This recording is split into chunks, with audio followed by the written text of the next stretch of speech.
إلى حضرة النبي المصطفى رسول الله صلى الله عليه وسلم شؤون له إلهي الفاتحة. أعوذ بالله من الشيطان الرجيم. بسم الله الرحمن الرحيم. الحمد لله رب العالمين الرحمن الرحيم مالك يوم الدين إياك نعبد وإياك نستعين اهدنا الصراط المستقيم صراط الذين أنعمت عليهم غير المغضوب عليهم ولا الضالين آمين. أعوذ بالله من الشيطان الرجيم. بسم الله الرحمن الرحيم. الحمد لله رب العالمين والصلاة والسلام على أبي القاسم الأمين وعلى آله وصحبه أجمعين. قال رب اشرح لي صدري ويسر لي أمري واحلل عقدة من لساني يفقهوا قولي. سبحانك لا علم لنا إلا ما علمتنا إنك أنت العليم الحكيم ولا حول ولا قوة إلا بالله العلي العظيم. اللهم صل على سيدنا محمد الفاتح لما أغلق والخاتم لما سبق ناصر الحق بالحق والهادي إلى صراطك المستقيم وعلى آله حق قدره ومقداره العظيم. أعوذ بالله من الشيطان الرجيم. بسم الله الرحمن الرحيم. بسم الله رب العظيم ورسول الكريم والملائكة المقربين. الصلاة والسلام عليك يا سيدي يا رسول الله.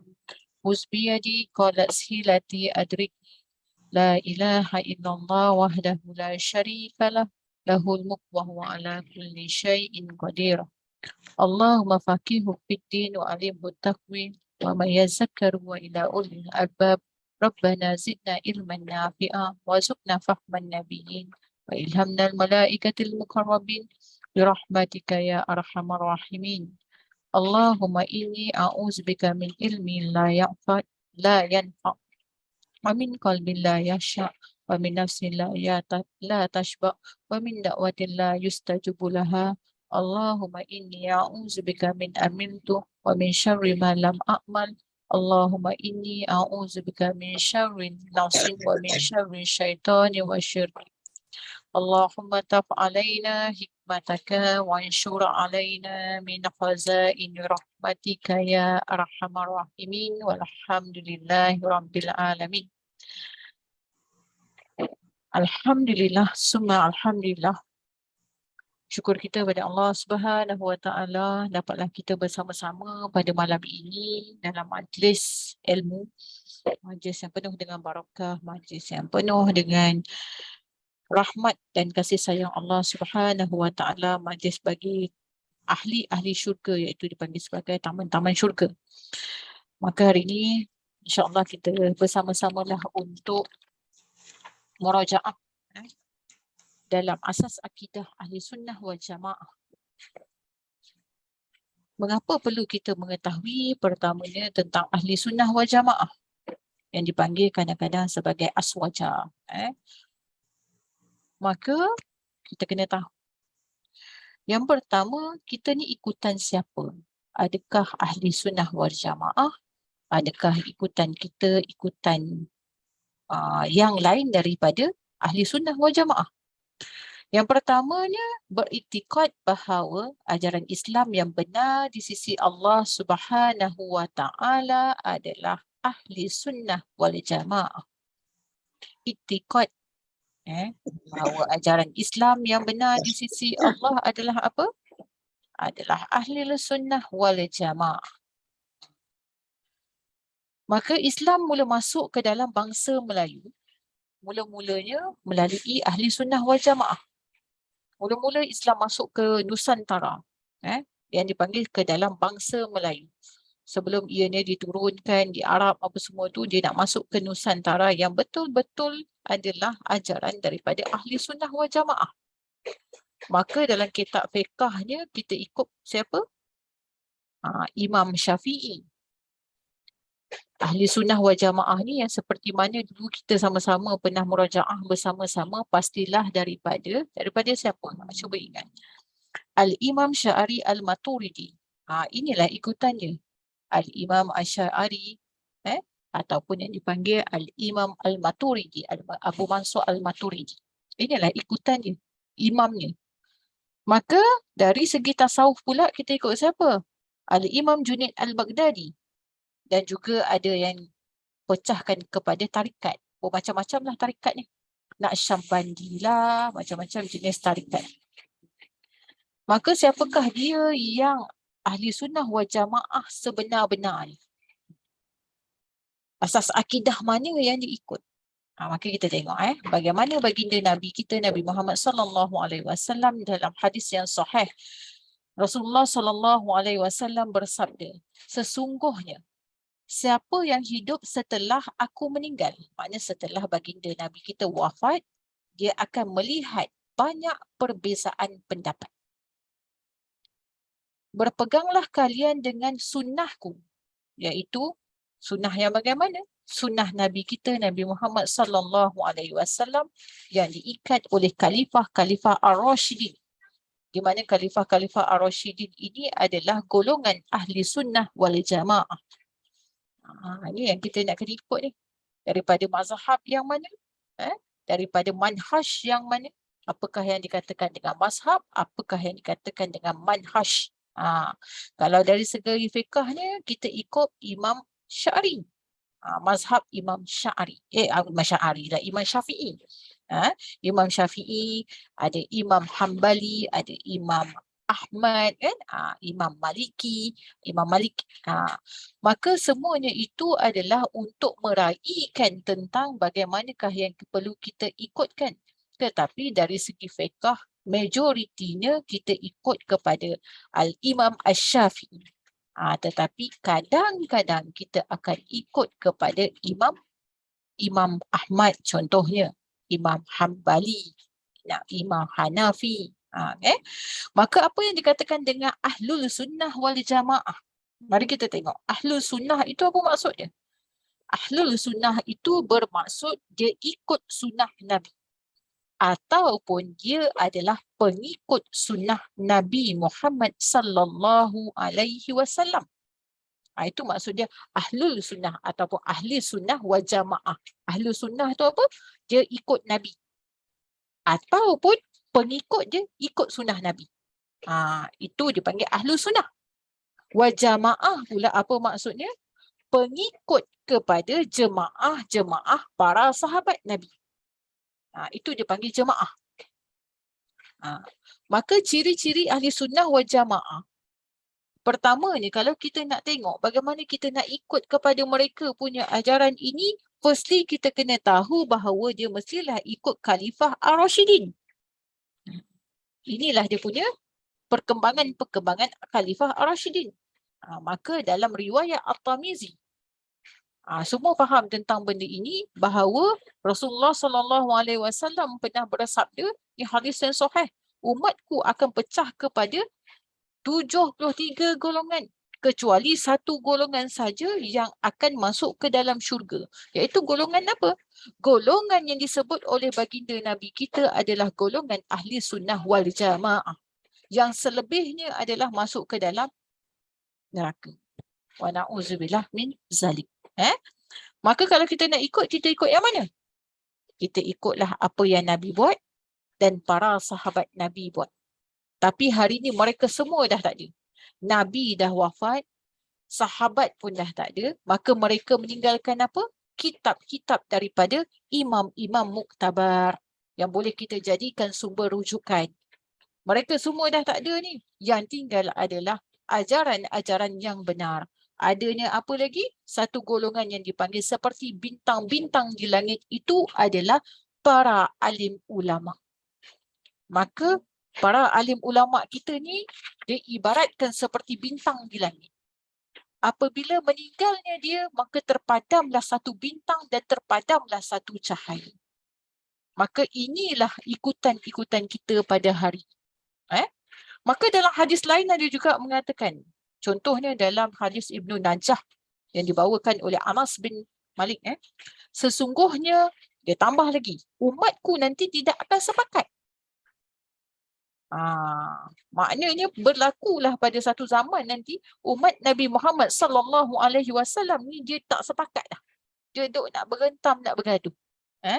Maka dari segi fiqh kita kena ikut ijma' ulama' yang benar. Kenapa ijma' tu? Ijma' itu adalah pengikat. Pengikat ulama'-ulama' yang muktabar. Dan insya-Allah ianya benar. Kalau tak berijma', kalau tak ada pengikatnya, apa jadi? Kita akan mula melihat mereka ini ada perbezaan pendapat.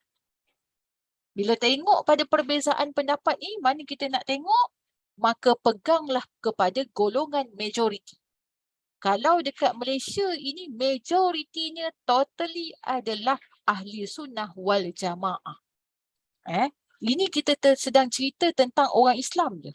Tentang Islam. Kita tak cerita tentang orang kafir. Kita tak cerita tentang orang Yahudi. Kita tak cerita tentang pegangan orang-orang yang selain Islam. Tidak. Kita sedang menceritakan bila topik ahli sunnah wal jamaah ini adalah pegangan-pegangan umat Islam pada hari ini. Maka yang 73 golongan tu golongan mana? Golongan kita lah. Yang dikatakan golongan yang sedikit itu ada maksudnya. Kalau kadang-kadang siapa yang pernah dengar hadis, dia kata apa? Rasulullah pernah pesan, dia kata, golongan yang terlalu sedikit itulah adalah golongan yang benar. Maka itu adalah fahaman yang salah. Saya ulang sekali lagi, golongan yang sedikit bukanlah golongan ahli sunnah wal jamaah ni. Maknanya, golongan ahli sunnah wal jamaah ni kita tahu secara majoriti. Maknanya secara banyak. Maka kalau kata Rasulullah kata golongan yang sedikit tu, maknanya kita bukan majoriti lah. Maka kita kena dengar apa ulama'-ulama' muktabar menghuraikan tentang hadis ini. Yang dikatakan bahawa golongan yang sedikit itu adalah ketika masa zaman Nabi kita, Nabi Muhammad sallallahu alaihi wasallam, tak ramai yang ikut Nabi. Ramai yang lebih kepada agama ataupun pegangan masing-masing. Itu maksudnya, bukan pada zaman hari ini. Maka bila tidak berijma' dengan ulama', tidak mengikatkan pengikat daripada para alim ulama' ni, apa akan jadi pada kita? Berlakulah beberapa perbezaan pendapat. Maka kita nak ikut mana? Ikutlah majoriti. Majoriti yang bagaimana? Majoriti ahli sunnah wal jamaah. Maka kita tengok ada ditambah lagi dengan hadis yang lain. Siapakah golongan yang selamat itu? Maka Rasulullah sallallahu alaihi wasallam menjawab, golongan yang berjemaah. Golongan yang, sebab tu dia kait ahlul sunnah wal jamaah. Ahlul sunnah wal jamaah. Ahlul tu apa? Yang ikut Nabi.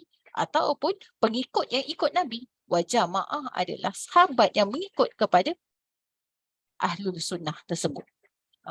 Maka golongan aswaja ataupun golongan ahli sunnah wal jamaah ni, yang pertama dia kena ikut Nabi dan Rasul. Rasulullah sallallahu alaihi wasallam. Lepas tu dia ikut kepada para sahabat. Apa yang para sahabat tinggalkan. Kemudian dia ikut kepada bagaimanakah setelah wafatnya para sahabat ini timbulnya khalifah-khalifah ar-Rasyidin. Kemudian ikutlah kepada majoriti. Majoriti ni iaitu yang ramai. Maka hari ini kalau kita nak tengok contohnya isu-isu yang sedang berlaku hari ini, contoh puak-puak Wahabi, contoh, dia adalah minoriti. Sebab apa kita kata dia minoriti? Sebab dia tak ada jamaah. Dia kurang. Maka mereka ini menolak hadis yang tersebut. Dia menolak hadis yang tentang bagaimana pertama ikut Rasul, menolak tentang jemaah tersebut. Sebab tu dia kata kalau dia seorang-seorang pun dia tak apa. Maka kalau kita tengok, mereka mengguna hadis-hadis yang lainnya. Itu Islam ini muncul dalam keadaan yang asing. Sikit saja yang ikut. Dia ikut hadis ni pula. Maknanya Islam ni asing bagi mereka. Sikit je yang ikut. Sebenarnya sikit yang ikut tu adalah Islam berbanding dengan orang kafir. Bukan puak Islam sendiri. Ini kita nak faham hadis ni. Maka golongan Islam dibandingkan adalah sedikit berbanding dengan orang-orang kafir. Macam contohnya hari ni, Ramainya kalau kita tengok, kalau di Malaysia ni memang majoriti Islam lah. Tapi gaya hidup tidak seperti menggambarkan Islam. Maka Wahabi ini dia menolak hadis-hadis tersebut. Hadis-hadis yang dihuraikan tentang ahli sunnah wal jamaah. Maka apabila ahli sunnah wal jamaah, golongan Asy'ariyah Al-Maturidiyah, ini golongan kita pula, ataupun kita ikut imam apa? Asy'ariyah Al-Maturidi. Pertama, kena ikut sunnah. Kedua, ikut khalifah. Ketiga, ikut sahabat. 3 benda ni. Maka asas mereka ini apa? Apakah asas ahli sunnah wal jamaah? Pertama, Al-Quran. Kedua, hadis. Ketiga, sahabat. Ini yang betul-betul kita kena penting. Kalau kita mahir dan juga fasih tentang ini, insya-Allah akidah kita tak terpesong. Iaitu apa? Pokoknya daripada asas ahli sunnah wal jamaah ini kena mengaji sifat 20. Ini akidah ahli sunnah wal jamaah. Sifat 20 itu terkandungnya apa? Kalau kita tengok, wujud qidam baqa muhalafatul lil hawadis qiyamuhu binafsi wahdaniyah kudrat iradat sama basa hayun hayat. Sifat 20 tu kita kena mahir. Sebab itu sifat 20 ni kalau kita belajar, kalau saya belajar, bermula daripada saya mula-mula berhijrah kan, saya rasa kitab tu diulang hampir lebih daripada 4-5 orang guru saya ikut tentang sifat 20. Sebab apa? Kena master dalam akidah ahli sunnah wal jamaah. Bila kita master dalam sifat 20 ni, insya-Allah apa pun tentangan, rintangan ataupun benda yang baru datang pada kita, insya-Allah kita boleh tepis. Contohnya dikatakan Allah itu wujud. Wujud yang bagaimana? Allah tidak ada yang baru. Allah tidak ada 2, Allah tidak ada 3. Kan? Kemudian dikatakan bahawa Allah itu berdiri dengan sendiri. Dia tidak memerlukan yang lain. Binafsuhu binafsih. Ataupun laikasamisu syai'un. Jangan kita duk fikir tentang Allah. Allah melihat bukan seperti mata kita. Allah tidak ada anggota. Allah tidak ada panca indera. Contoh kita kata pasal tangan ni. Allah menjadikan mereka dengan tangan-tangan Allah. Bukan nak masuk tangan-tangan macam ini. Tidak boleh disamai dengan apa yang dibaharui. Dibaharui iaitu sesuatu benda yang baru. Allah ini tidak ada awal, tidak ada akhir. Maka kita kena master part ni. Kena belajar sampai kalau boleh minta pada Allah, ya Allah belajar, ajarkan kami ini sampai kita nafas terakhir nanti. Maka puak-puak yang selain daripada ahli sunnah wal jamaah ini, pertama kalau kita nak tengok, dia suka benda menyesatkan orang. Itu sesat. Mensyirikkan orang. Ini tak boleh ni syirik. Mengkafirkan orang. Membida'ahkan orang. Tetapi sumber-sumber yang mereka buat ini semua ni tidak ada asas. Sebab itu kitab mereka ada satu ke.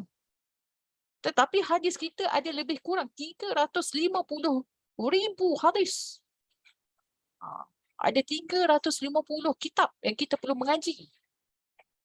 Maka sifat 20 ini adalah asas Al-Quran dan hadis. Dia dilandaskan dengan akal. Tak boleh tak ada guna akal. Maka tujuannya adalah kenapa kita nak belajar sifat 20? Itu kita berhenti seketika tentang sifat 20. Nanti kita sambung balik. Tujuannya adalah untuk menghantar makrifat. Kenal Allah itu ma'rifatullah, awaludin ma'rifatullah. Bagaimana nak kenal Allah ini? Pertama, melalui sifat-sifat Allah. Allah itu wujud, tidak ada yang baru. Allah itu qidam, baqa, kekal, tidak pernah hancur. Maka bila kita belajar tentang sifat 20 ini, menjawablah terhadap bagaimana yang diterangkan oleh ahli sunnah wal jamaah tentang Allah. Clear lah. Allah ini tidak ada anggota. Allah ini tidak ada sesuatu yang baru.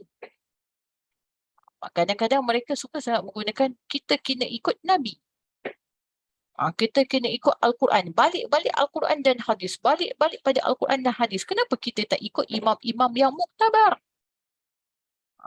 Maka inilah sebab dah akhir-akhir zaman ni dah tak ada masa lah. Umur kita pun makin pendek. Kalau macam Zulu, para sahabat Nabi, umur mereka kalau Nabi ada beribu tahun. Kan? Kalau kita tengok kepada nabi-nabi yang lain selain daripada baginda Rasul kita, Nabi Muhammad sallallahu alaihi wasallam, umur mereka beratus tahun. Kita ni paling kurang pun 60 ke 70 tahun je. Tak boleh lebih. Lebih tu dah kena gementar sebenarnya.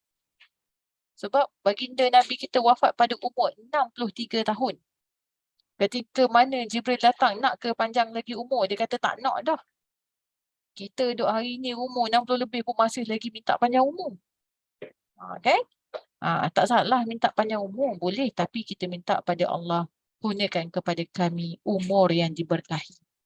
Kita tak nak umur yang panjang membuatkan kita ini sering melakukan keingkaran pada Allah. Itu kita tak nak. Maka yang ketiganya kenapa kena belajar sifat 20 adalah dia ada batas akal kemampuan manusia. Maka ni kita belajar sifat 20 tu, dia tara tu. Akal kita boleh fikir tara tu dia. Lebih tak boleh. Sebab tu orang kata bila fikir lebih dia gila ising. Dia tak boleh pergi. Bakal atas kita takat tu. Jangan tanya lebih lagi. Bila tanya lebih, dia dah jadi mengarut. Allah itu duduk di arash. Allah itu bersemayam. Habis Allah tu, time bila pula Allah turun? Allah turun di langit yang langit bumi. Ataupun ada orang kata langit pertama pada pukul 1:03 malam. Habis nak ikut waktu mana? Contoh nak ikut waktu Malaysia ke, Indonesia ke, New Zealand ke, semua kan waktu lain-lain. Oh, maknanya Allah tu sentiasa duduk je lah dekat langit pertama. Tak naik-naik lah. Menampak percanggahan. Maka kita tak boleh fikir lah bab benda ni. Kita jangan fikir melebih daripada akal. Dia akan jadi itu kita tak nak. Maka yang keempat, menjawab soalan paling asas tentang Allah. Contoh wujudnya Allah. Wujudnya apa? Dalilnya daripada Al-Quran. Kita tengok bagaimana dalil wujudnya Allah. Bermulanya daripada ayat yang pertama sehingga pada akhirnya ayat dalam Al-Quran itu menunjukkan wujudnya Allah. Ayat yang pertama dalam Al-Quran apakah dia? Bismillahirrahmanirrahim. Dengan bis tu. Dan ditutupi dengan Allah juga. Itu wujudnya Allah. Kalamnya itu. Bila Allah wujud? Allah ini kalau kita nak jawab Allah ini wujud, dia Allah yang pertama dan dia tidak ada permulaan. Kita tak boleh tahu bila Allah ini wujud. Sebab itu memang zat ini. Maka sampai bila? Sampai bila Allah ini wujud? Jawapannya adalah Allah ini bersifat baqa, kekal. Dia tidak hancur. Yang hancur kita lah yang lain. Maka contoh kalau kita tengok orang Nasara, orang Nasrani, mereka bertuhankan kepada Maryam. Mereka bertuhankan kepada Nabi Isa alaihi salam. Kita tengok kedua-duanya ini wafat. Kan? Dia bertuhankan kepada Nabi Isa. Dia kata Nabi Isa tu Tuhan dia. Sebab Nabi Isa tu anak Allah. Ataupun apa sahaja mereka punya cerita. Tetapi mereka ini kisahnya wafat. Maka bercanggah. Canggah dengan wujudnya Allah. Dengan kata Allah ini tidak ada permulaan. Dengan bercanggah dengan sifat Allah, Allah ini kekal. Maksudnya begitu. Maka Allah ini seperti apa? Bagaimana kita nak membayangkan Allah? Maka kita tengok. Dia memubi nafsi. Maka kadang-kadang kita kata, lihawa dia serupa dengan perkara yang baru. Dia tidak ada serupa dengan sesuatu perkara yang tercipta. Kita tak boleh bayang Allah ini ada rupa. Kita tidak boleh bayang Allah ini ada tangan. Oh, dekat dalam Al-Quran Allah kata dia ada tangan. Allah ini ada wajah. Tapi Allah tak ada perut. Sebab dalam Al-Quran tak ada cerita Allah itu makan ke apa. Macam mana gaya? Maka dalilnya kita tengok. Walam yakullahu kufuwan ahad. Itu dalil dia. Esa. Ataupun laika mislihi syai'un fil ard. Itu dalil kepada mengatakan Allah itu tidak boleh menyerupai dengan sesuatu benda yang baharu. Yang boleh dipikir oleh akal. Tak boleh. Maka setiap apa sahaja yang terlintas dalam fikiran manusia tentang Allah tak sama dengan sebenarnya Allah. Contoh kita kata Dalam sifat 20 ini dia rungkai dengan asma Allah. Asmaul Husna dengan 99 sifat Allah. Allah itu Ya Nur ataupun An-Nur, yang maha bercahaya. Adakah cahayanya itu seperti cahaya kita? Tak boleh fikir. Itu maksudnya. Kita tak boleh kata Allah itu bercahaya. Ketika mana baginda Nabi kita sampai Isra' dan Mi'raj, sampai itu dia nampak cahaya. Adakah cahaya dia seperti ini? Tidak boleh fikir. Maknanya apa yang terlintas pada otak kita ini tidak sama dengan apa yang dikatakan dengan sifat Allah Subhanahu Wa Taala. Kerana apa? Kerana Allah ini dia tidak pernah serupa dengan alam nyata. Kalau kita kata Allah itu bercahaya seperti lampu kita, seperti cahaya rembulan, seperti matahari. Allah itu macam cahaya matahari. Tak boleh. Yang kita boleh kata adalah ibarat. Itu boleh. Kita tak boleh kata dia sama dan serupa. Tak boleh. Sebabnya, kalau kita kata ianya sama, maka Allah ini dia bersifat dengan sesuatu yang baru. Mari kita tengok. Selain daripada ajaran Ahli Sunnah wal Jamaah, ajaran-ajaran yang lain adalah ajaran-ajaran yang mungkar. Hukum ni apa untuk kita buat dengan ajaran mungkar ni? Wajib perangi mereka. Di akhir zaman ini, memerangi kepada selain yang mengamalkan Ahli Sunnah wal Jamaah adalah pahala yang paling besar di akhir zaman. Ini kadang-kadang kita tengok ulama-ulama kita, alhamdulillah, singa aswaja turun ke Malaysia untuk menyelesaikan isu-isu yang sedang berantakan di Malaysia ni. Maka kalau kita tengok, Allah ini berduduknya di mana? Allah tidak serupa dengan sesuatu perkara yang baru. Allah itu berdiri dengan sendiri. Sebab dialah yang mencipta. Dia Al-Khaliq. Kita ni tercipta ataupun dicipta. Maka Allah ini bila belajar dalam sifat 20, Allah ini suci daripada tempat. Allah ini suci daripada ruang. Allah ini suci daripada segi masa. Allah ini suci daripada segala-galanya. Maknanya dia tidak terikat dengan ruang, masa, abad, tahun, zaman, tak ada. Kalau kita ada jugalah terikat dengan zaman. Ini zaman 2022. Tak sama dengan zaman tahun 90-an. Maksudnya, Allah tidak terikat. Daripada dulu dia begitu, sampailah ke akhir zaman, tetap juga Allah begitu. Maka kita tengok akidah Ahli Sunnah wal Jamaah, kesannya. Benda yang pertama, nak tengok. Kesan daripada kita ni, contohnya kita hantar anak, ataupun kita tengok anak-anak buah kita, atau sesiapa saja. Dia pergi kepada sesuatu pondok. Dia pergi belajar. Balik nanti kita nak tengok kesan apa yang dia belajar itu. Benda yang pertama, adakah dia berbakti kepada kedua ibu bapanya?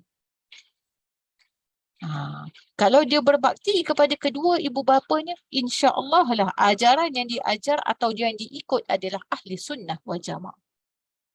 Maka kadang-kadang kalau saya tengok tentang bagaimanakah alim-alim ulama kita, guru-guru kita menceritakan tentang ajaran Ahli Sunnah wal Jamaah ini, jangan kita terpedaya dengan baliknya diorang itu daripada Universiti Al-Azhar. Jangan kita terpedaya dengan apabila mereka baliknya daripada Tahrim. Macam ni kita nak check ini dah asas dia. Bagaimana dia akan bawa. Okey. Maka kalau kita tengok, apakah, kadang-kadang kita tanya. Contoh, kita ni solat jemaah ni. Solat jemaah, tapi imam kita tu bukan Ahli Sunnah wal Jamaah. Imam kita tu ajaran lain. Apakah hukumnya? Solatnya sah.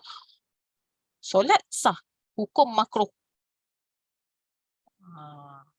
Pahala yang kita dapat sikit. Boleh ikut, tak ada masalah. Solat tu sah. Hukum dia lah makruh. Ini daripada jumhur ulama. Contohnya dari segi perkahwinan. Kita kahwin dengan suami kita itu, tahu-tahu kahwin Allah dia ni bukan Ahli Sunnah wal Jamaah. Ni nak mikir. Takkan yang tak corai. Perkahwinan sah. Sah. Hukumnya makruh. Jenuh sikit. Makna kena faham betul-betul ni. Maka itulah yang dikatakan bagaimana. Mari kita tengok. Kalau tak tahu imam itu ikut mana, macam mana. Macam mana imam tu? Pertama tak ada bismillah. Al-Fatihah tidak ada bismillah, salah satu. Ah, eh? Banyaklah untuk kita tahu ciri-ciri. Kemudian kalau kita kata kenapa ahli sunnah wal jamaah ni kita nak tekan. Ahli sunnah wal jamaah ni paling susah untuk mengkafirkan orang. Ahli sunnah wal jamaah ni orang ni paling susah nak membida'ahkan orang. Bukan dalam rukun je. Maknanya dia kena kaji betul. Susah. Susah sangat. Sebab itu kadang-kadang mereka mu'assalamah. Tak nak dah berdebat. Mereka akan teruskan. Tetapi hari ini adalah topik yang sangat-sangat penting ni. Kenapa kita tak boleh ikut selain daripada ahli sunnah wal jamaah? Kerana ajaran yang lain itu dia akan pecah belahkan umat. Dia tak ikut pada yang satu. Ayat mereka mudah. Nabi buat tak? Tu ayat dia. Kalau Nabi tak buat, kenapa kita buat? Kalau Nabi tak buat, kita kena ikut. Ada beberapa hadis yang turun. Menghalalkan sesuatu perkara yang melakukan kepada kebaikan. Yang dipanggil sebagai imam-imam kita yang meriwayatkan akan sesuatu perkara ataupun amalan yang dijadikan ikutan yang mereka telah melalui pada fasa tersebut dan mereka mendapat karamah daripada Allah Subhanahu wa taala, maka mereka meninggalkan kitab tersebut untuk jadi ikutan kepada kita walaupun pada ketika itu Nabi Muhammad sallallahu alaihi wasallam tak buat. Adakah ianya jatuh haram? Tidak. Ni kita faham betul. Contohnya, Nabi tak buat masa ni, Nabi tak buat. Nabi kita solat bengkak kaki, kita buat tak? Cuba fikir. Nabi kita, Nabi Muhammad sallallahu alaihi wasallam, dia solat itu sampai bengkak kakinya. Kita boleh ikut tak? Kita tak boleh ikut. Sebab menentukan bahawa umat di akhir-akhir ini semakin lemah. Contohnya, mereka yang membida'ahkan tentang membaca Yasin pada hari Khamis malam Jumaat. Tak boleh ni, Nabi tak buat.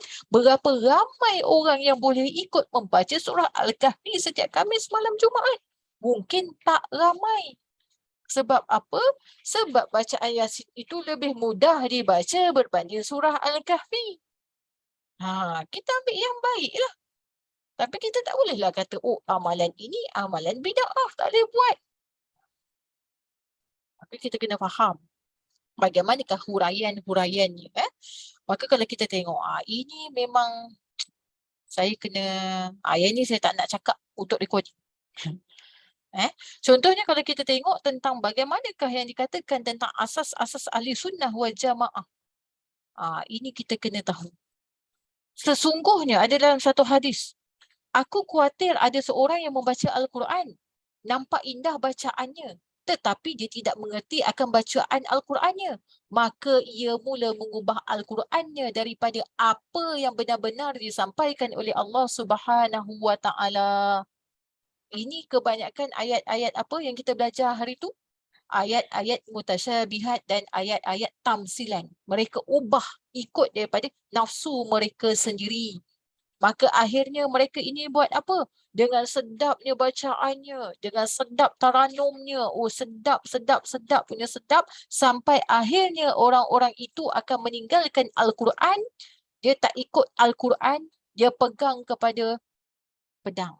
Dia tak pegang Quran dah, tapi dia pegang pedang untuk mensyirikkan mereka. Ini yang dikatakan orang yang menghalalkan darah orang yang menentang Islam. Ini yang dipanggil Daesh. Seram juga kita tengok. Maka hukum orang yang menuduh orang syirik adalah lebih daripada dosa dia buat syirik. Kita jangan mudah nak mensyirikkan orang. Ini kita kena faham betul-betul. Ini syirik. Janganlah kita ikut. Macam dulu pun, disebabkan kita ikutan pun macam, saya lah lebih pada saya ikutan pun tak berapa betul semuanya syirik lah. Maka sebenarnya dosanya lebih daripada dosa syirik tersebut. Wa na'udzubillah min zalik. Maka inilah kita kena tengok.